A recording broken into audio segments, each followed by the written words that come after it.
I now invite the Presiding Officer, Deputy Vice-Chancellor Academic, Professor Graham Brown, to deliver the opening address.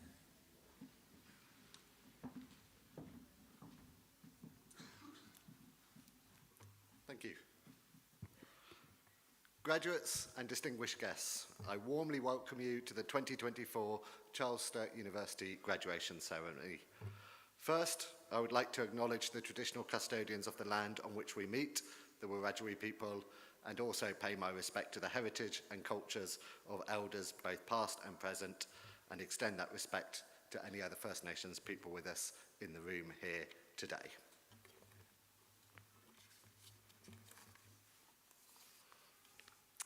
I would also like to extend a special welcome to our special guest, Auntie Gloria Rogers, who has been providing us with welcome onto Wiradjuri country for almost 20 years now.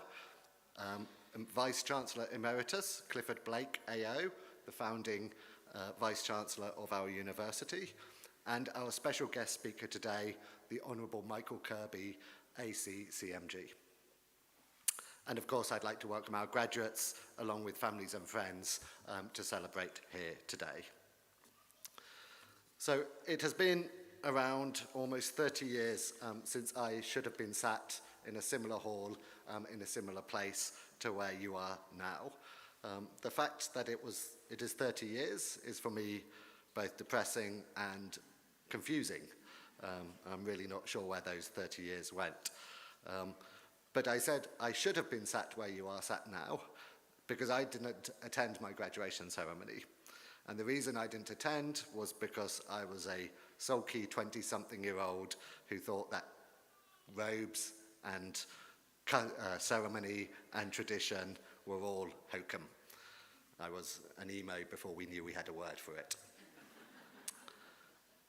30 years have passed and the pendulum has swung from sulky to grumpy, but I've also, over that time, learnt to value ceremony and tradition like this.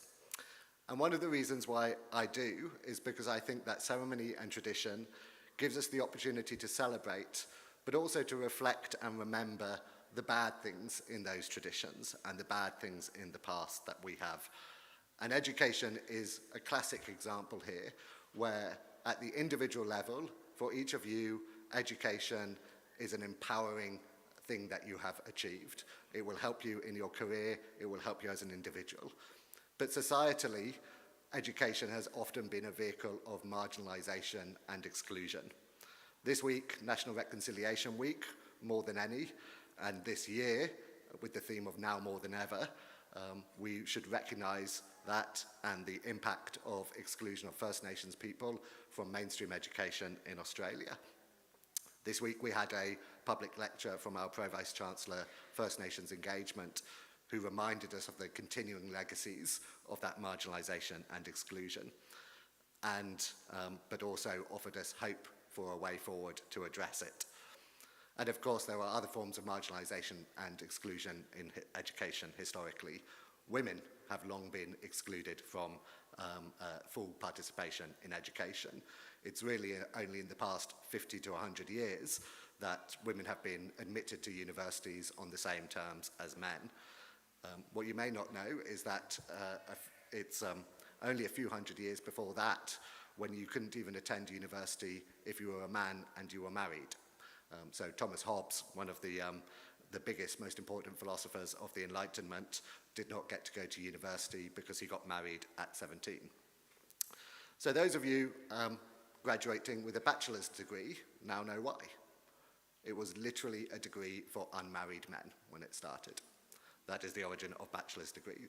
And recognising that, that history of exclusion and marginalisation in our ceremonies and our traditions is important, I think, but also a chance for us to evolve tradition. Tradition is not static, it evolves. Today, we had a welcome to country.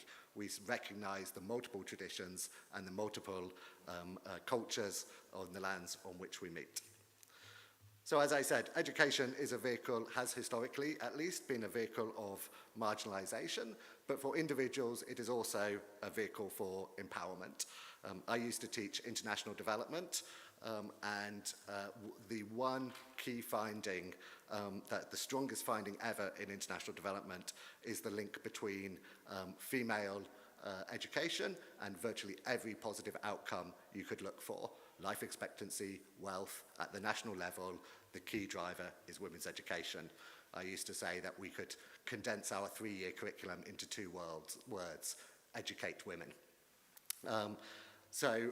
But today is a chance for you to celebrate that education that you have achieved over the past few years. And today is not a day for humble bragging. Today is a day for you to be outrageously, boisterously proud of yourself. You've achieved a fantastic outcome, and you've all worked hard. Many of you have faced multiple challenges in doing so, whether you started your degree in lockdown, maybe juggling home and life, children and work. We know that our students all face challenges, and you have all overcome those challenges to sit here today. So, congratulations to every one of you. You should be proud of and celebrate your personal achievement today. And I wish you every success as you continue on your professional and personal journey. And remember that as an alumni of Charles Sturt, you will remain a valued member of the Charles Sturt University community. We look forward to hearing your stories of how you have not only made a difference, but also changed the world for the better. Once again, congratulations on your graduation. I also have the great privilege today to introduce to you our guest speaker, the Honourable Michael Kirby, ACCMG, and bestow on him a special honour in recognition of his service to the academic community of Charles Sturt University and the wider nation. The Honourable Michael Kirby, ACCMG, continues to make a remarkable contribution to society after a distinguished and ongoing legal career as a lawyer, judicial officer, law reformer, arbitration lawyer, protector of international human rights for the United Nations and the World Health Organization, prolific author, speechmaker, lecturer nationally and internationally, and advocate for LGBTQIA+ rights and HIV/AIDS research organisations, as well as a patron of the Qtopia Sydney Queer Museum. Educated with a Bachelor of Arts, Bachelor of Laws and Bachelor of Economics, and a Master of Laws first-class honours, he is the worthy recipient of many honorary doctorates recognising his contribution to Australia and international society. Admitted to the New South Wales Bar in 1967, Michael Kirby was the youngest man appointed to the Federal Judicial Office at the time of his appointment as Deputy President of the Australian Conciliation and Arbitration Commission from 1975 to 1983. From 1975 to 1984, Michael was also the chairman of the Australian Law Reform Commission. In 1983, Justice Kirby was appointed to the Federal Court of Australia, and then as President of the New South Wales Court of Appeal in 1984 to 86, and the President of the Court of Appeal of the Solomon Islands from 1995 to 1996. Appointed to the High Court of Australia from 1996 to 2009, his judgments and work on that court are well known and influential for law students, academics, and legal practitioners alike. Some of his powerful dissents, in the words of barristers and academics Ian Freckleton and Hugh Selby, should be characterised correctly as ahead of their time and appealing to the future. Justice Kirby's work on a number of courts shaped all areas of law and represent among the finest examples of judicial interpretation in Australia and elsewhere. Beyond judicial work, Michael Kirby continues to use his formidable legal skills to national and international benefit, including being appointed as the chair of the United Nations Human Rights Council Commission of Inquiry on Human Rights Violations in North Korea, and in maintaining an award-winning international commercial arbitration practice. Michael has fond memories of travel to Bathurst from Sydney over the years, and has had many connections to many Charles Sturt campuses, staff and students, for which we thank him. Lectures have included the annual lecture in honour of Professor Bob Mayen, the former Dean of the Faculty of Education, lecturing in Wagga on theories of judicial reasoning, and visiting Albury and Bathurst to engage with business and law students and staff, as well as the staff of the Centre for the Law and Justice. And just last night, Michael gave us a very fascinating and entertaining public lecture as well. Michael has worked with Dame Margaret Guilfoyle and others on Charles Sturt advisory committees relating to public ethics. Michael also has fond memories of connecting with former Charles Sturt Vice-Chancellor Cliff Blake, who is a part of our academic party today, in the C.D. Blake Auditorium. We are pleased to be able to award him the title of Doctor of the University honoris causa.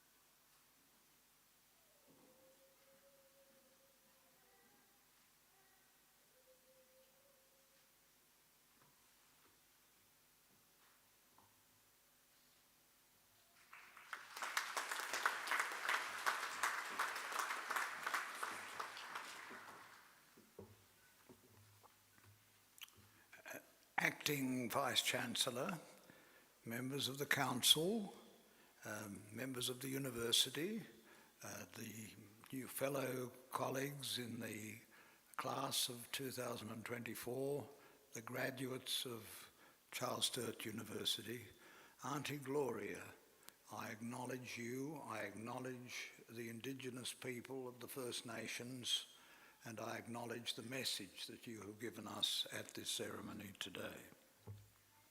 It's a very great honour for me to receive the award that has just been conferred on me, and I will carry it with pride and return the favour by many visits and entertaining speeches for the students and the community of Charles Sturt University. When I was a young lawyer, and soon after I was appointed to the bench, I used to come every Friday night with my partner Johan, who is here celebrating this day with me today. I would go to Wellington, just down the road, where his family from the Netherlands, like himself, had established their home. And I would go through Bathurst and through Orange and Molong and reach the beautiful town of Wellington. I'm not saying Bathurst is not a beautiful town, it's a bigger and grander place, but Wellington is a very special place, and it was in the home of his parents that I sat learning the craft that I would pursue in a number of courts thereafter, including the High Court of Australia, as a lawyer and a judge. Never did I think that I would come to this university and receive this award today. So it's a very special occasion to have driven up here again with Jan and to be here in your company and to offer this word of praise for Charles Sturt University and its latest graduates. Above all, this is a day to share honour, happiness and joy.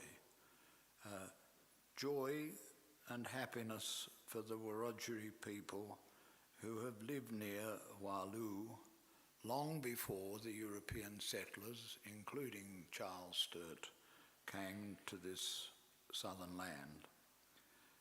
I respect the Wiradjuri people, past, present, and still to come. Those who have enjoyed the blessing of university education must be questioners and must be critics of injustice of all kinds. This is not something that's confined to us in Australia. It exists everywhere in our planet, but it's particularly important and urgent for us in Australia. University graduates have many privileges, and we must put those privileges to good use. CSU boasts of many campuses in Bathurst, in Orange, in Wagga Wagga, in Albury-Wodonga, in the Riverina, and most recently in Port Macquarie. This multi-campus university has escaped the usual capture by the seaside perimeter of this country. CSU reaches inland and it extends to many diverse and beautiful locations, but it's united in high educational aspirations, the teaching and nationwide, indeed worldwide service to high standards and excellence. I want to pay a special tribute to the founders and builders of this university. They helped bring tertiary education and globally recognised learning to Australia. This university has so many centres, so many disciplines, such excellence in teaching, and outstanding success in its post-graduation employment, including in regional and rural Australia, which is proud of and loyal to its graduates. It tends to retain about 70% of them in the regions of rural Australia. I also want to offer particular congratulations on this occasion to one of the fine founders of this university, Professor Cliff Blake, after whom this hall is named. He's here on the platform with me to share this occasion. We've known each other for more than 30 years, and he is here with his partner Stanley Contley, and he's done me the honour of being here with us today. 3 decades ago, he led several of the constituent institutions that came together to form CSU. He was inaugural Vice-Chancellor of the university. He was a brilliant scientist, a university medalist, and a specialist in agriculture and plant life. He inspired the university and its members to succeed and to adhere to the very highest standards. I honour him and I praise him. He preceded me in receiving the rare award of Doctor of the University. I follow in his journey of education, and today I feel humbled to follow in his footsteps. There are 3 strong traditions at ceremonies such as this and for occasional speakers of people like me. They demand that I undertake a number of essential duties, which being a judge I'm now going to do. First, to offer congratulations to the graduates whose achievements are front and centre of this colourful occasion. Days and nights of study and lots of stress and gallons of coffee have brought us all to this moment together. I ask my fellow graduates never to forget the university that gave them this opportunity. It is an alma mater, dear mother. We must never forget our debt to it, and we must make ourselves worthy of membership of its worldwide alumni. Secondly, I have to offer thanks to the parents, the spouses, partners, friends and supporters of the graduates. Rightly, they are all bursting with pride, as is the wider community, both in Australia and beyond. This is also their day. Without them, the occasion could not have happened. Thirdly, I offer praise to the teachers at this place. I extend this praise to our teachers in schools and local kindergartens, who we should not forget on occasions like this. Last week in Sydney, I went back to my own primary school, which was the North Strathfield Public School in Sydney. I explored all those old classrooms and the old venues. I even sang the old school song. I was tempted to incorporate that in my lecture tonight, but I think maybe I'll leave that for another occasion. Yesterday morning, I returned to my old high school. This is a week of nostalgia and alumni and old schools and new educational institutions. My old high school, Fort Street High School in Sydney, was where I participated in a district education conference on leadership. This graduation ceremony is also an event of leadership, and it must be in the forefront of our minds. My entire education was in public schools and public universities. We are fortunate in Australia that we can boast of so many world-renowned educational institutions, schools and universities. Education is something precious that belongs to the people of Australia, and it's something that we in Australia do well. Fourthly, I offer heartfelt good wishes to the other participants here today with us, fellow citizens, including some visitors from abroad. This is a day when all the graduates become part of a global community of tested and qualified graduates. In many cases, this is the first time this has happened in our families, so it is a time to rejoice. And fifthly, all these obligations have to be accomplished within a strict time limit. 15 minutes, or maybe at a pinch 17 minutes, but no longer. Hopefully some fresh thoughts, possibly a little wisdom, maybe even a dash of inspiration. I hope that you will forgive me and that the new graduates will forgive me when I say that the day is particularly important for me as a lawyer and former judge to be in the presence of a cohort of the new graduates from the CSU Centre for Law and Justice. To them, and indeed all of them, and to Professor Mark Nolan and the other academics from that centre, I say, never in law forget the search for justice. Certainly for lawyers, the presence of justice and basic rights has a special importance for our society. I also offer applause and admiration for all the other disciplines that are gathered here in this ceremony today. They will leave the university today with degrees and should never forget this place and this occasion.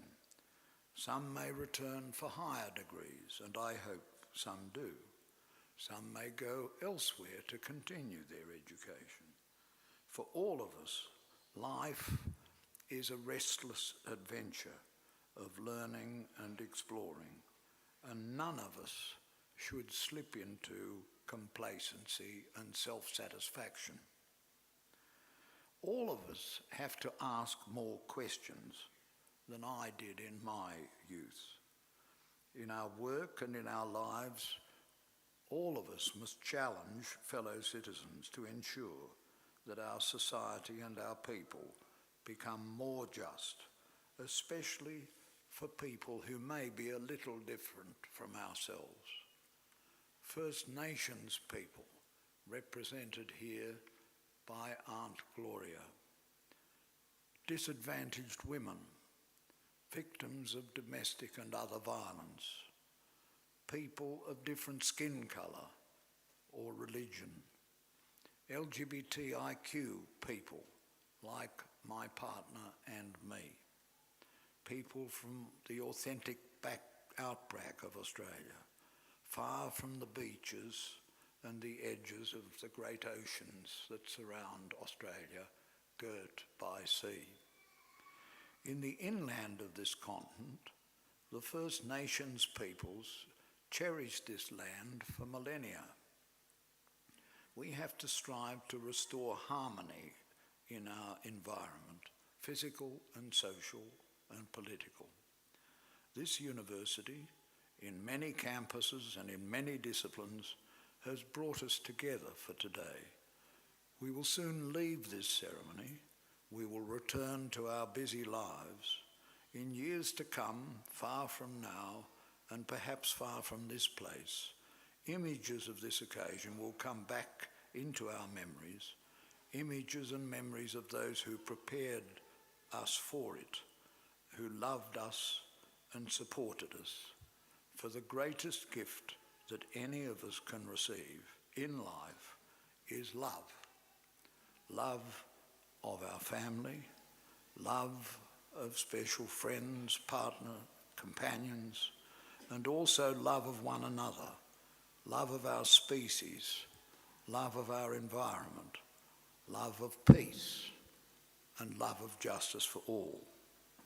This celebration is a reminder of our duty to others, to our society and to the world, not just to ourselves, not just to our families, not just to our pockets, not just to our cultures and beliefs, but to a nation that is presently undergoing essential and long-delayed renewal, and to our world that currently faces existential dangers and unparalleled risks, the like of which we have not known for decades. So, congratulations and best wishes to all my fellow graduates for this special day. Become joiners. Join your community. Join civil society. Join organisations and the world of never-ending learning. Contribute to the righting of wrongs. Make the world a better place for your brief journey in it. And as the Wurundjeri people have constantly taught us in their language, Gu Wei Ul, we will all meet again. My 15 minutes is up. It's very difficult for judges and lawyers to say anything in 15 minutes. Be restless for progress. Be impatient for change. Make our world a better and kinder place, inspired by this day and the memory of this day, our new beginning together.